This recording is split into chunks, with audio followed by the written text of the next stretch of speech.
Davíð Oddsson seðlabankastjóri hefur valdið usla í stjórnmálalífinu í dag með ummælum í dönsku blaði að hann snúi aftur í stjórnmálin verði hann þvingaður úr embætti seðlabankastjóra. Hann svaraði kalli viðskiptanefndar Alþingis í morgun vegna ummæla hans ástæðu þess að Bretar breyttu hryðjuverkalögum gegn Íslandi en sagði bankaleynd koma í veg fyrir að hann upplýsti. Telma Tómasson. Davíð Oddsson mætti á fund viðskiptanefndar Alþingis í Bítið í fylgd öryggisvarða. Fundurinn stóð yfir í rúma 1,5 klukkustund en Davíð sagði lítið á honum loknum. Akkur ætlar ekki að tala við? Eftir þetta fundi með nefndinni. Fámáll sem sagt við íslenska fjölmiðla en margorður hins vegar við Fjónst fréttablaði Danmörku þar sem hann segir meðal annars í viðtali að hann vilji sitja áfram sem seðlabankastjóri í nokkur ár og láta síðan af störfum af fúsum og frjálsum vilja. Verði hann hins vegar þvingar til að hætta í seðlabankanum muni hann snúa sér að stjórnmálum að nýju. Það var hann þó tregur til að tjá sig. Þú vilt ekki tala endurkomu þína í pólitík? Nei, það engin endurkoma framöndan. Ég bara að segja það ég maður á góðum aldri og þarf að starfa eitthvað ég þarf að gera eitthvað annað. Davíð bar fyrir sig bankaleynd á fundi viðskiptanefndar sem var engu nær ummælunum hryðjuverkalögin en orð Davíðs hugsanlega endurkomans voru einnig rædd á fundinum og fjalli í misjafnan jarðveg. Eins og ég segi, ég ætla ekki að fara að blanda saman pólitík og seðlabanka þó aðrir kjósa að gera það. Steingrímur J. Sigfússon formaður Vinstri grænna hefur efasemdir að heppilegt sé að einn hæst setti embættismaður þjóðarinnar úttali sig með þessum hætti en svo verði hver að dæma fyrir sig hvort hann vilji líta á boðaða endurkomu Davíðs í stjórnmálin sem loforð eða hótun. Valgerður Sverrisdóttir formaður Framsóknarflokksins segir ummæli Davíðs kornið sem fylli mælin. Hann sé með þeim að hóta Geir H. Haarde yfirmanni sínum og gleymi því að hann sé embættismaður í þjónustu þjóðarinnar. Líklega sé það einsdæmi í heiminum að seðlabankastjóri gangi fram með slíkum hætti. Forsætisráðherra segist aldrei hafa hugleitt að víkja Davíð Oddsson í seðlabankastjóra. Hann myndi ekki standa í vegi fyrir honum ef hann sneri aftur í stjórnmálin. Telma aftur. Geir H. Haarde boðaði blaðamenn á sinn fund hér í forsætisráðuneytinu nú undir kvöld og þar sagði hann meðal annars að hann hefði engar áhyggjur af því að Davíð Oddsson seðlabankastjóri gæti klofið Sjálfstæðisflokkinn en öllum væri frjálst að fara í pólitík. Langar að spyrja þig ummæli Davíðs í Fjónsku fréttablaði þess efnis að verði honum vikið frá sem seðlabankastjóra að þá muni hann snúa aftur í stjórnmálin. Er þetta hótunar hans hálfu í þinn garð? Nei, ég tel nú að stærsta fréttin í þessu viðtali sé það sem hann segir Evrópusambandið en ekki það sem hann segir sjálfan sig. Ég óttast ekki neitt í þessu sambandi. Ég hef enga ástæðu til þess að ætla að þessum ummælum sé neitt beint gegn mér sérstaklega. En ef hann vil fara í stjórnmál og hætti bankanum þá ætla ég ekki standa í vegi fyrir því. Geir segir þó að embættisverk og stjórnmál fari ekki saman en hann segist hafa rætt ítarlega við Davíð í dag og fullyrðir að orð hans hafi verið tekin úr samhengi í danska blaðinu. Hann hefur alla tíð verið fyrirferðar mikill persónuleiki en hann hættur í stjórnmálum. Það eins og margir átti sig ekki á því. Má ég spyrja þig hreint út, hefur einhvern tímann hugleitt að víkja Davíð Oddssoni frá sem seðlabankastjóra? Nei, ég hef ekki hugleitt það. Seðlabankastjóri að hóta forsætisráðherra að taka honum starfið verði hann látið fjúka á seðlabankanum, segir varaformaður Samfylkingarinnar. Löngu sé tímabært að Davíð verði látið víkja enda skaði vera hans í seðlabankanum hagsmuni þjóðarinnar. Sindri Sindrason. Ágúst Ólafur Ágústsson segir óeðlilegt að embættismaður tjái sig eins og Davíð gerir. Þetta undirstrikar það hversu óheppilegt það er að setja uppgjafar stjórnmálamenn í seðlabankan. En er Davíð líklegur til að fara aftur í pólitík verði hann látinn víkja? Ég veit það ekki, þessi maður auðvitað ólíkinda tól. Og Ágúst vill hann burt úr seðlabankanum. Ég held að vera hans í seðlabankanum dragi úr trúverðleika bankans og þar alveg skaða. Ég veit ekki til að Davíð sé að fara aftur í pólitík.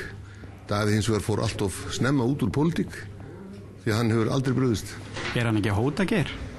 Það finnst mér ekki. Bjarni segir ekkert óeðlilegt við að Davíð tjái sig eigin skoðanir, hver sem staða hann sé. Hann segir ekkert benda til að Davíð ætli sér að stofna eigin flokk, enda sé hann enn. Mikil sjálfstæðismaður. Myndi hann þá fara upp á móti Geir? Ég vil ekki taka þátt í neinu vangaveldum á þessu tagi. Ég held að sé engin ástæða til þess að velta því fyrir sér. Hvor var líklegri til að vinna formannsslaginn Geir eða Davíð? Ja, það er engin slíkur slagur í uppsiglingu að mínu áldi. Ef Davíð fer aftur í pólitík er hætta á því að sjálfstæðisflokkurinn klofni? Það sé ég nú ekki. Engin staðfesting hafi fengist á því að Davíð sé óvinsæll hjá þjóðinni, segir Pétur, eða að vera hans í sjálfstæðisflokknum myndi skaða flokkinn. Þá veintilega fengi hann ekki stuðning til þess að vera í forystu. Þá má það sketa að samkvæmt nýlegri könnun sem Fréttastofa lét gera vildu 90% landsmanna Davíð úr Seðlabankanum.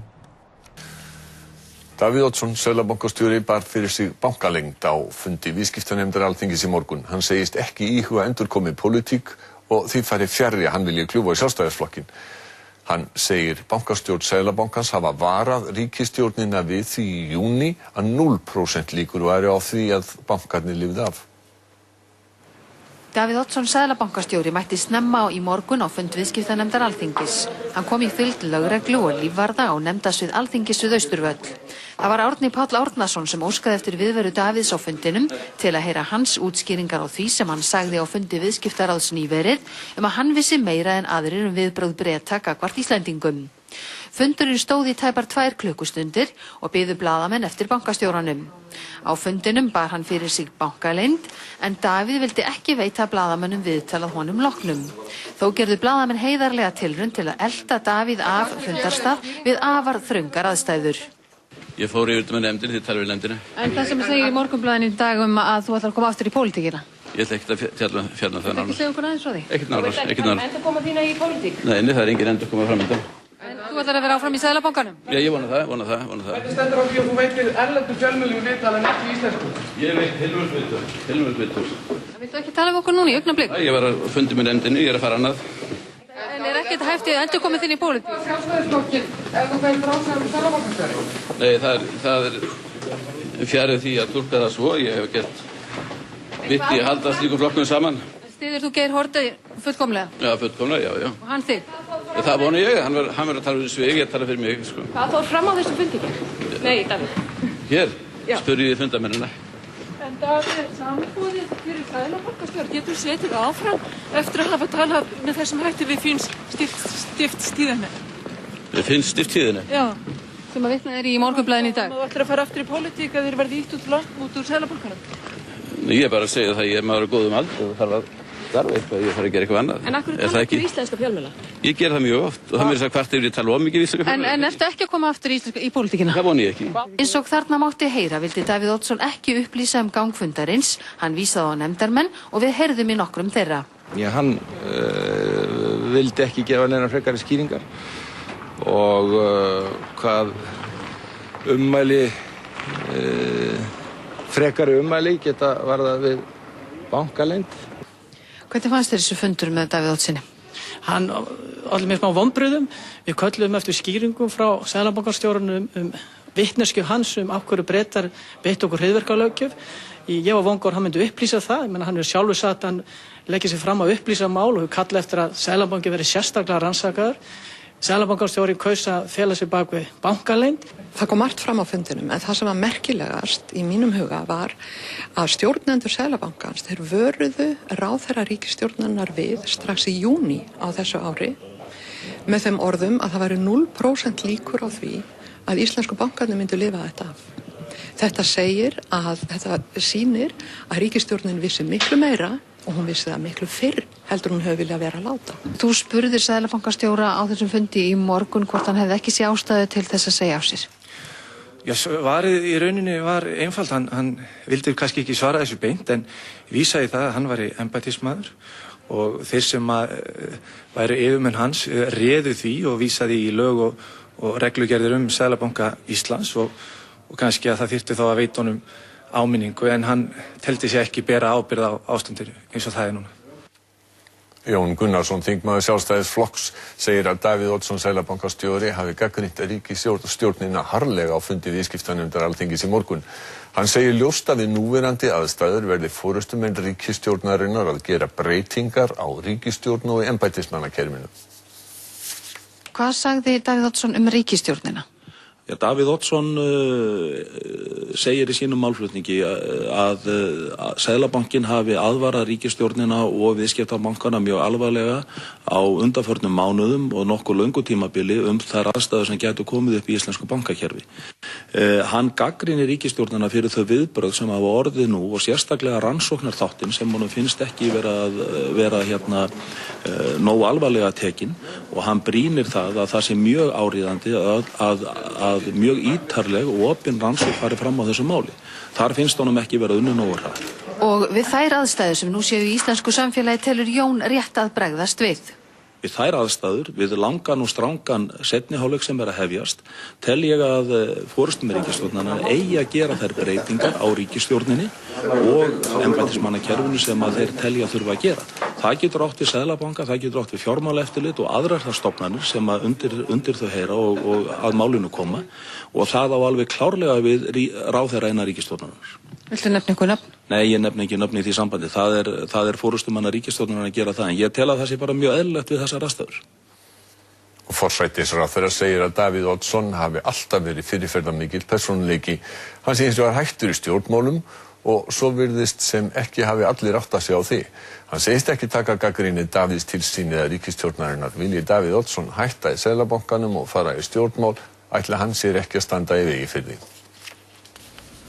Geir Haarde forsætisráðherra boðaði blaðamenn á óformlegan blaðamannafundi í stjórnarráðinu nú síðdegis. Þar ræddi hann fleytingu krónunar en aðalega ummæli Davíðs Oddssonar í viðskiptanefnd Alþingis í morgun og meinta endurkomu Davíðs í pólitík. Ég óttast ekki neitt í þessu sambandi. Ég hef enga ástæðu til þess að ætla að þessum ummælum sé neitt beint gegn mér sérstaklega. En ef hann vil fara í stjórnmál og hætti í bankanum þá ætla ég ekki standa í vegi fyrir því. En á fundi viðskiptanefndar Alþingis í morgun að þá gagnrýndi Davíð Oddsson ríkisstjórnina harðlega fyrir að hlusta ekki á... Ég var ekki á fundinum, varst þú á fundinum? Nei, ég hef búin að tala við nefndarmenn sem voru þar. Davíð Oddsson vísaði í þá fyrir að ríkisstjórnin væri ekki að láta rannsaka bankahrunið og hafi ekki hlustað á aðvaranir Seðlabankans. Það er nú sérstakt þingmál að fara í gegnum Alþingi þessa mundir, að verða tilbúið til afgreiðslu úr allsherjarnefnd, þar sem að máli verður rannsakað til hlítar. Og allt sem gerðist í sambandi við þetta bankahrun, hvernig bankarnir höguðu sér, hvað var að gerast á þeirra vegum, hverju voru ástæðarnar fyrir þessu, hvað gerðist í raun og veru og hefði verið hægt að koma í veg fyrir þetta og hverju ber ábyrgðina. Þetta er það sem á að rannsaka. En hvernig túlkar þú þessa gagnrýni Davíðs Oddssonar á störf ykkar ráðherra í ríkisstjórn? Ég sé ekki að það sé neins einstu gagnrýni á okkar störf í þessu. Nú ert þú eftirmaður Davíðs Oddssonar í formannstóli í Sjálfstæðisflokknum. Hvað finnst þér það hversu fyrirferðarmikill hann er í íslenskri pólitík almennt og allt sem hann segir og gerir ratar á forsíður blaða og fyrstu fréttir fjölmiðlanna? Já, það eru fréttamennirnir sem meta það en ekki ég. Hvað lendir á síðum blaðana? Hann hefur alla tíð verið fyrirferðarmikill persónuleiki en hann er hættur í stjórnmálum. Það er eins og margir átti sig ekki á því.